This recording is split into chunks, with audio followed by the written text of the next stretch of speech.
Yeah, I mentioned the word denial earlier. This is a very big factor that stops people from seeking help. Somehow their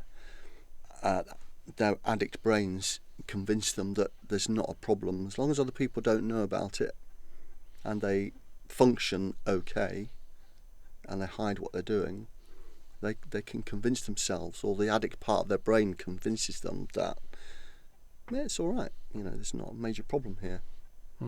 But there are limitations, and eventually the negative consequences kick in so hard that people are eventually pushed into getting some kind of help, or they mess up in some way, consciously or unconsciously, and somebody discovers it.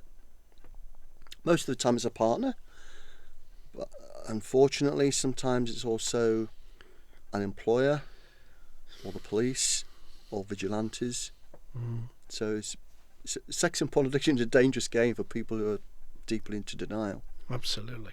Yeah. And as you said, it only usually gets worse and worse and worse until it comes off the rails in some way, shape or form.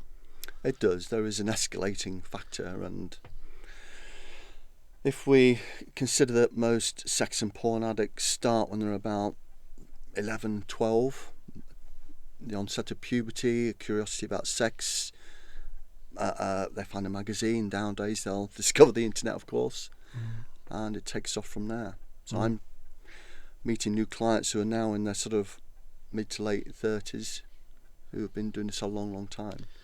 But, I've also had clients in their 60s and 70s who have been in denial for a lifetime. But something's happened to bring them into therapy, because, the secret's been held for so long, but they've been discovered in some way, or something dreadful has happened.